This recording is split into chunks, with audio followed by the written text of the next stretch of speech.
Jag heter Nina Andersson. Jag är vegankock. Kommer från Skåne. Men har bott i Göteborgsområdet ganska länge nu, typ 15 år. Vi startade för 10 år sedan, så att jag har ju varit med sedan början. Det var jag och några av mina kompisar som hade en dröm om att starta veganrestaurang, och vi var väldigt intresserade av mat. Lagade mycket mat ihop. Sen så hittade vi 2 andra som delade samma tanke om att ha en restaurang och även bar och sådär med lite musik och pubkänsla. Men då började vi snacka ihop oss och sen gick det ganska fort att vi faktiskt ville göra det på riktigt. Så började vi leta lokaler och bara utforma idén och vad vi ville. Och så hittade vi detta stället. Vi kände väl också att det saknades ett ställe i Göteborg. Ett ställe som vi själv skulle vilja gå till. För att käka god mat och som var veganskt och kanske hade lite så musik och öppenhet. Så vi startade lite stället som vi själv ville ha i stan. Och det verkar ju som andra också hade saknat det. Så. Det här med vegan har ju alltid varit med. Och att äta veganskt är ju redan det är något av det bästa man kan göra för hållbarhet och miljö. Och Fairtrade har vi gärna på vissa varor. Jag tror inte råd att liksom ha helt ekologiskt, för det är en stor kostnad. Men utvalda varor som känns extra viktiga som kaffe och choklad och sådär kör vi. Det är också något som känns viktigt att tänka på, att man köper in grejer som är bra i säsongen just nu. Och inte köper saker som kommer jättelångt bort när det går. Så. Och det blir lite roligare också att jobba på det sättet, för då blir man får liksom en liten mall och så här, okej, vad finns det för grönsaker som är bra nu? Vad kan vi göra med dem? Och vi har ju alltid utställningar, så vi har en vägg som är dedikerad till utställningar så folk kan höra av sig om man vill ställa ut. Så det byts en gång i månaden. Just nu har vi en djurrättsutställning som är väldigt spännande och fin med personer som har liksom en bakgrund inom djurrätt eller med djurskydd.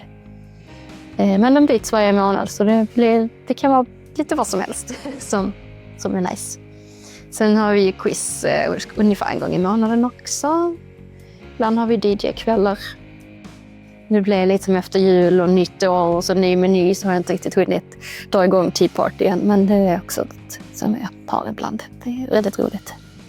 Så det är kul att jobba med på olika sätt. Vi har också funnits i snart 10 år och vi har överlevt en pandemi och ekonomisk kris, och vi har liksom ändå kämpat oss igenom allting. Och så jag tänker att man får vara stolt över det. Det är en ganska svår bransch liksom, att klara sig ekonomiskt, det är små marginaler och det händer mycket. Så vi har ändå behållit våra ideal och kör på vår grej. Liksom. Det kan vi inte rubba på.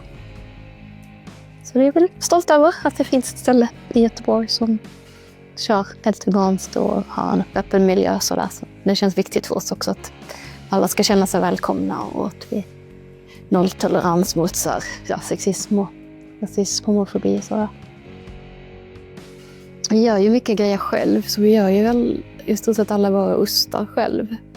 Och det som vi säljer ut så kan komma och köpa påläggsoster, men också så smältbara ostar och dessertostar. Så det är väl ganska kul. En rätt som vi har haft i stort sett hela liksom 10 år är ju chili cheese. Och de gör vi också själv. Så små friterade ostbollar med jalapenos i. Det är väl lite av en paradrätt som nog inte kommer att försvinna. Sen gör vi också seitan själv, som det är kul. Det är köttsubstitut och man kan göra lite olika former och smaker. Så det är väl det som jag tycker är kul, att vi inte kör så mycket halvfabrikat eller köper in saker, utan vi gör det själv som det är för att det blir bättre. Och det är kul att jobba med.